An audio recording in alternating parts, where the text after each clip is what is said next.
Friends, it's okay. It is okay. Do not be too sad about what is going on right now. Let's all talk about what we've seen in the market today, what tomorrow could be even more of a bloodbath in the market. But let's talk about what's going on here. So, bullet points of what we know here. Tom Lee gave a very interesting interview today.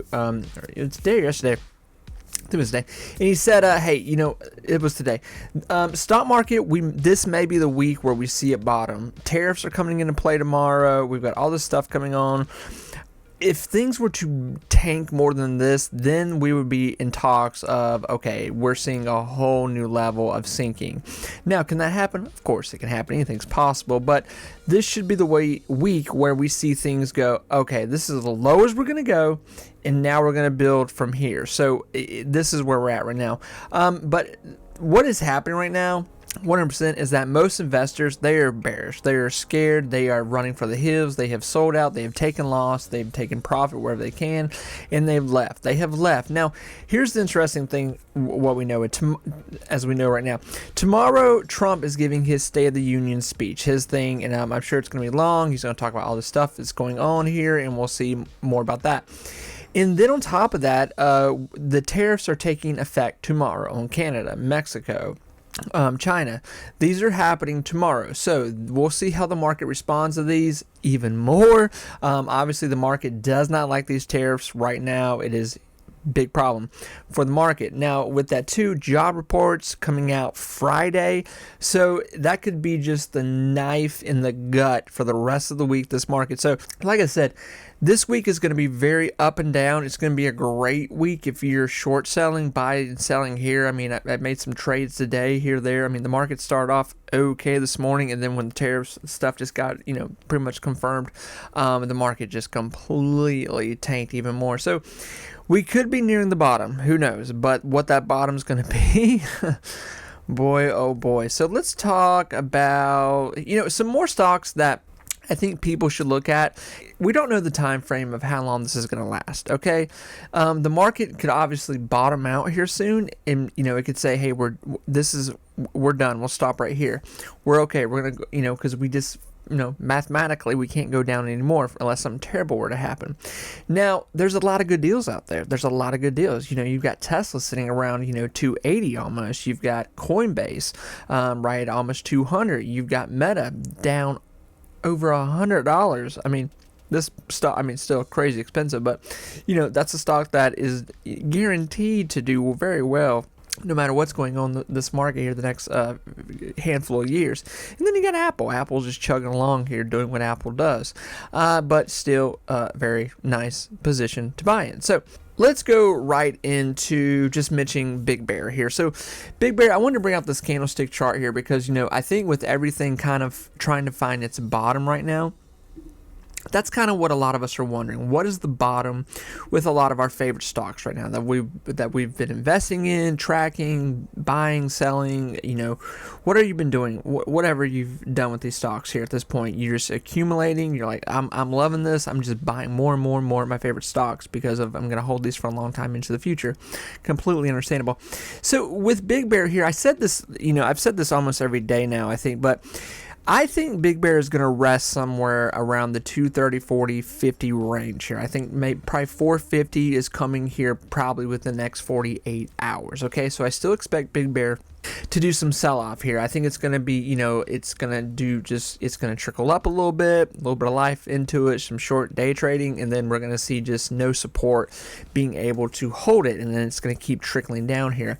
But this is to be expected. This isn't, this is a situation with Big Bear, and I don't want to sound like a broken record and go over everything here with Big Bear, but, this is a thing where you're either in Big Bear for the long run, really trying to build up a position here, to where Big Bear does have a very better year financially, but I don't even think, Big Bear at this point we're going to see anything actually accumulate into, good news here with Big Bear financially, like quarterly wise, until we get to Q1, Q2 here because of the new deals that have taken place. So Q4 is coming out this week. Big Bear will be releasing their quarterly, okay? on the 6th here, March 6th. So later in the week that will be coming out. God knows where the market will be at that time. God knows what Big Bear will be tossed around at that point. You know, we'll see what happens here. But with these quarterlies, they could be a double sword here with Big Bear, because I don't really expect these quarterlies to be fantastic. I really don't. I've said this time and time again. Really, the quarterlies that I'm interested in for Big Bear here, I want to see what the Q1 and Q2, even getting later on to the year of Q3, Q4 for Big Bear here. Big Bear's a long play for me. It's a long play. I'm trying to accumulate as much of this stock I can at a very cheap price for what could potentially be coming the rest of this year. And I think a lot of people are on that road with Big Bear, that, you know, if we do get this market to somewhat settle out, you know, get on a pathway, you know, we get the tariff thing going, we start seeing reports, is this bad, is it good, how's the market reacting to it, businesses, all that kind of stuff, you know, what is going to happen here with this market in tariff talk here. So there's still a lot of unknown. Listen, we've never dealt with tariffs like, you know, me, you, your grandfather, like they've never dealt with this in the market, with these tariffs being so aggressive like this. So it's a very interesting thing to watch unfold too, and just someone who's a very fan of the stock market when it comes to just the analytics of it and just how it works and how everything plays out in the market. This is very interesting to see how this is going to affect the market, and how the market is already showing massive fear of what's coming here. So here's one thing that gives me comfort. I know that people are willing to buy back into the market if it can get somewhat back on its feet here. We've seen that. There's a reason why we're at all-time highs here just 3 weeks ago, because you know the tariffs were pushed back. You know, people weren't thinking about them. You know, a lot of these AI stocks were, you know, reporting deals, quarterlies, they were doing great. But we're still in that thing. We're still in that moment too. It's just we have the tariffs to deal with right now. And obviously there's this lingering thing of the W3 that's lingering too. So Big Bear, to me, friends, this is going to be something that, like, let's talk about the bad with Big Bear. The bad is, yeah, they've got a lot of debt. 2, they need more deals. They need bigger deals. And 3 is that there's no guarantee that Big Bear is going to pull off any more of that this year. We don't know at this point. But the bright side of it, the other side of the hill, the person that wants to believe me, wants this to be my wild card of 2025, I say, okay, they're going to start to be able to chip away at debt this year. Not much, but hopefully they will with these new deals. And second of all, getting more deals this year, and where we start seeing these big deals start compounding on top of each other. That's what we're looking for here.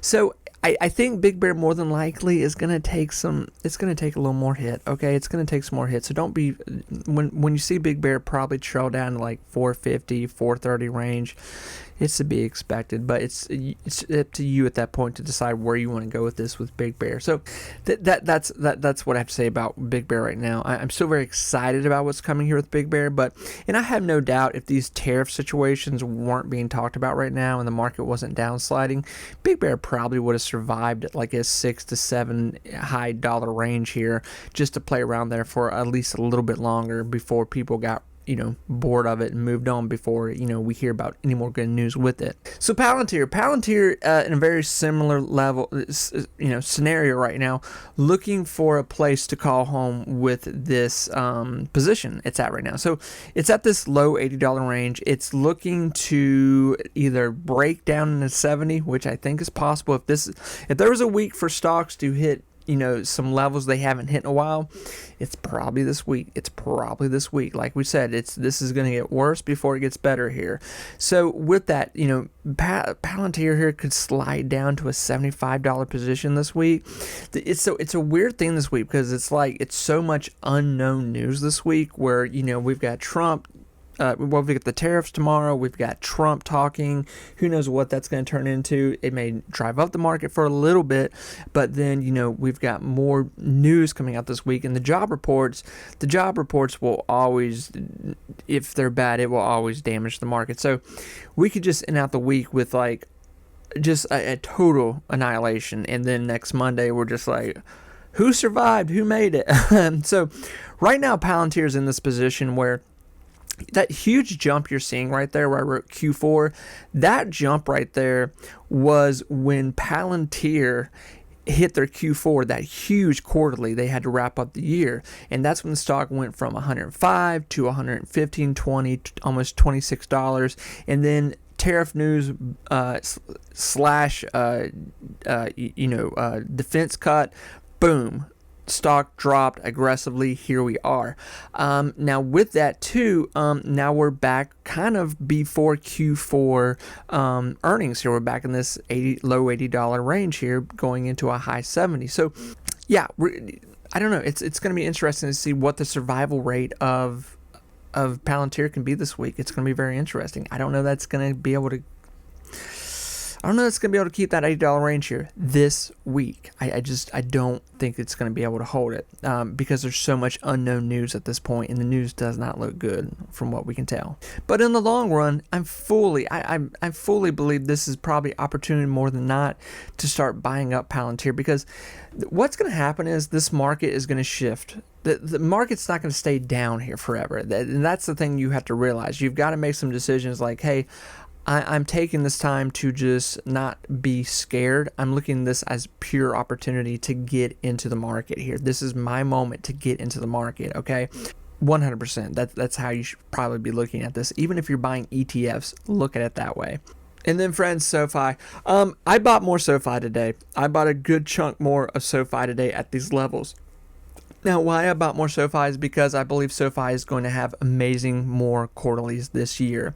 I believe whenever we do see the next rate cut, God knows when that's going to be at this point with everything going on, SoFi will continue to do well this year. But, I'm not expecting SoFi to be a $200 stock here by the end of the year. We could see... It's hard. I mean, it's just so hard to say. We've never seen this before in our market. So, if anybody's going like, I know exactly what's going to happen in the market, good or for bad. That's a tough call to make, because we've never seen tariffs this aggressive and how the market's going to react, how other countries' tariffs are going to work in our market. The uncertainty of this whole war talk going on right now. I mean, this is stock market does not like that word. It does not like the word war. So we find ourselves in this moment of, where to put our money. Now, I won't go into a lot about SoFi. I think SoFi could, definitely find, SoFi will take the most damage out of all these. Why? Because it's a bank stock. At the end of the day, bread and butter, bones of that company, it's a bank. It's a bank. And what goes first in the stock market when the market starts to have trouble? Bank stocks. So SoFi is finding itself in a down slide right now. It's just falling off the cliff. Everything that was built is falling down.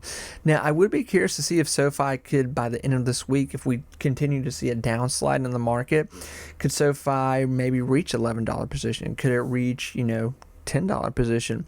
But with that too, there's going to be a moment where this market does bottom out and it starts to rebuild itself. If there's a time to start building positions in stocks, this is 100% that time frame. 100%.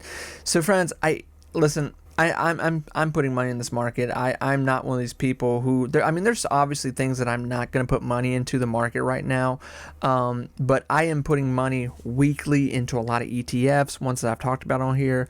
I just said I put more money in SoFi today, and SoFi could take more damage obviously, but I was comfortable buying it at that position where I'm at right now. And I think I've seen this so many times in the market where fear goes in the market, and then, we come out of it. Now, obviously, like I said, these tariffs, this is different than what we've seen, but I can't expect to think that this will continue 6 months from now, okay? Eventually, this market will rebound itself. It will show life again here, and that's when people are gonna go, man, I should have bought. This is the moment. Whether you got $5, $500, everyone should be taking advantage of what's going on in the market right now. 100%. Friends, take care of yourself. I will talk to you soon. I know this is a short video. I've got a little bit of a cold, so I'm not able to talk as well. But thank you, and I will talk to you soon. Bye, everyone.